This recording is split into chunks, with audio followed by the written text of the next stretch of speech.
good. One more.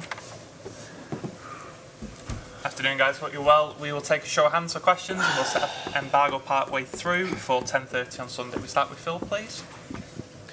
Hi, Pep. Ultimately, it's another 3 points, a step closer to everything, but maybe a little hairier than it could have been for the final few minutes. You seemed unhappy that Erling didn't take the penalty and gave it to Ilkay. Could you expand and explain that to us, The please? performance was excellent. The performance was excellent. We played really, really good. Maybe we were not clinical enough, but it's football. But I'm not going to explain what's my feelings about the game for the last 5 or 6 or 7 minutes, because in general it was really good. The first half better than the second, but the second was under control and everything. And who knows if Erling take the penalty and miss it? What happened if Riyad take the penalty and miss it? What happened if Ilkay Gundogan take a penalty and score? So the question is, it's 2-0, who's the taker? The taker is Erling, is Riyad, they have to take it. It's 2-0. That's the first point. Second point, that means how is Erling as a person. So, I said many times, he incredible, wanna score goals, but at the same time, the team, the mates, same important, you know. He had chances to score a goal, they didn't convert, but he played outstanding game, Erling. Play with relation and the chances that he had. Immediately it doesn't matter. But with 2-0, especially everywhere, especially in England, never is over. And I want, who's the taker, because I have more routine, have a specialist, and the other one to take it. But that's all. So that means the same. That means that Erling take a penalty or Riyad take a penalty, is going to score. Maybe don't. So who knows? Jamie. Hi, Pep. Just to follow up on the penalty, you said to after it was missed, you said to Erling, or you could be lip red anyway, so you have to take it. Yeah. Given how professional you are and your team, you must have been surprised Erling didn't take it for that very reason. Because he's so nice. Because he's so nice. But nice isn't always professional, is it? If you understand what I'm trying to say. No, he's not professional, honestly. You know the last game we played against West Ham? We finished at 10:30-11. He went directly to the training center to make a treatment.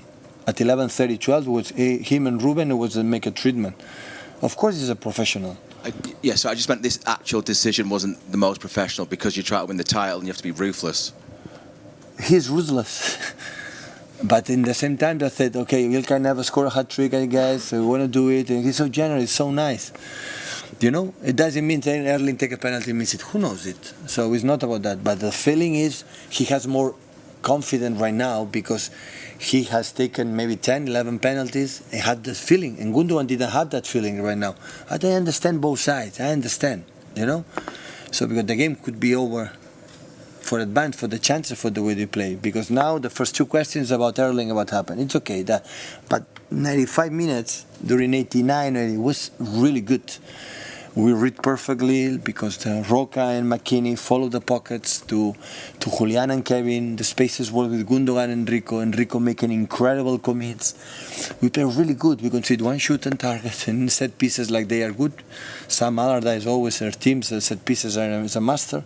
But in general, the team was really good. The second half maybe was not intense, was more control. We cannot forget 3 games in 6 days after a demanding game against Arsenal. They are human beings. That's why today I rotate 7 players, because I had the feeling right after Fulham, I didn't have the feeling I had to rotate. I see the team alive. But the day after, when I see the game against West Ham, I had the feeling that, they are tired. So I said they have to change it. And the plays, all the guys who came in for a long time, like the game from Laporte was exceptional. So all of them, Rico played exceptional. Everyone was incredible focus, knowing what you are playing for. But with 2-0, you have to close it. You don't have to give anything to the, if you can control it, you have control it. Saying that, it doesn't matter. Gundo could have a score, and the other ones could miss. So who knows it? It's not about that. I admire a lot the fact that Gundo want to take responsibility to score a goal, take a penalty. That is the best value as a player I have. But normally the taker is the taker. Erling had to take it because he's our specialist. Sam? Pep, just on Gundogan, he's had an amazing career, and there's a lot of discussion that he may leave in the summer.